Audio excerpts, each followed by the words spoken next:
Are you serious? Are you serious, folks? Donald Trump just got done meeting with President Obama in the White House, and President-elect Donald Trump swooped into Washington, D.C. and had his first ever visit to the White House, huddled with President Barack Obama in the Oval Office for more than an hour and a half. Now, this was supposed to have been about a 10-minute meeting, but it went for about an hour and a half. Obama and Trump struck a conciliatory pose and brief remarks after the meeting, which is encouraging. And so we're just going to have to wait and see where we go from here. Matter of fact, we have some of the audio here for you to hear from their comments they made after the meeting. So let me see if I can play this for you right now. I think it's pretty important. So, and the meeting went real well, according to both sides. So, matter of fact, I'll just give you a little bit of it right here. My number one priority in the coming 2 months is to try to facilitate a transition that ensures our president-elect is successful.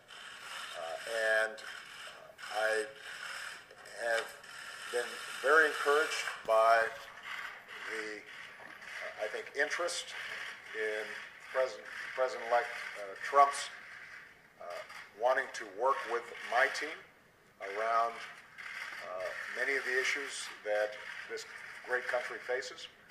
And I believe that it is important for all of us, regardless of party and regardless of political preferences, to now come together, work together to deal with the many challenges that we face. And in the meantime, Michelle has had a chance to greet the incoming First Lady, and we had an excellent conversation with her as well, and we want to make sure that they feel welcome as they prepare to make this transition.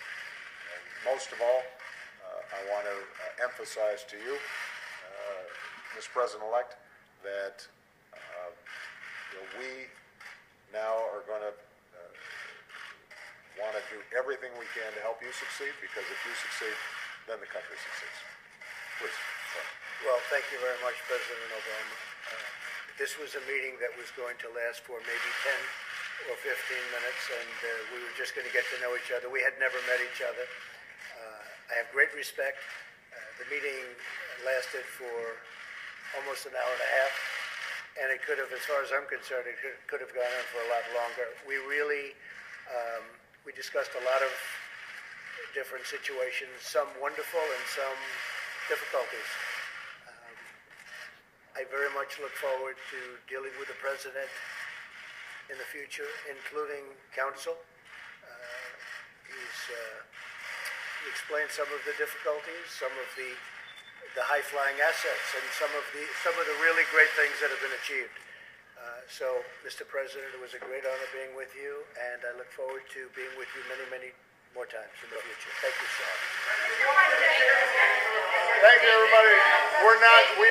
So there you go, President Obama having a conversation with Donald Trump. They just got done with that meeting at the White House, and the transition of power is beginning, okay? And this is the part of these are the niceties that just, it's common courtesy that the President of the United States, realizing that there is a new president coming in, it's common courtesy to invite them to the White House, to have a conversation, to announce who the transition teams are, who is Obama's people are going to be working with Trump's people during this transition of power.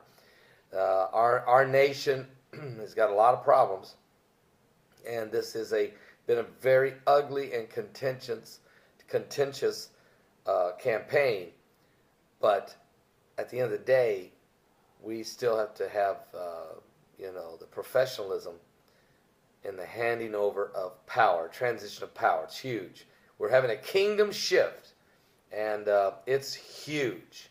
So let's keep an eye on what goes on. We'll wait for Donald Trump to start naming his cabinet and to start figuring out just exactly where this direction of this brand new government, this new kingdom is going to go. And of course, Trump should have a supermajority, but will his own party work with him? That's still a question to be answered. Especially in the House, he'll be okay. The numbers are just too overwhelming Republican. But in the Senate, it could be, Paul Ryan could hold up some legislation, and Trump may, there's where the negotiation's going to be going on. It's between Trump and Ryan. And let's see how this plays out, all right? I'll be back with more current world events and how they relate to Bible prophecy. We're living in difficult times. Give your life to Jesus Christ and pray for America. Pray that America gets stronger and that freedom lasts longer and that the gospel of Jesus Christ is proclaimed.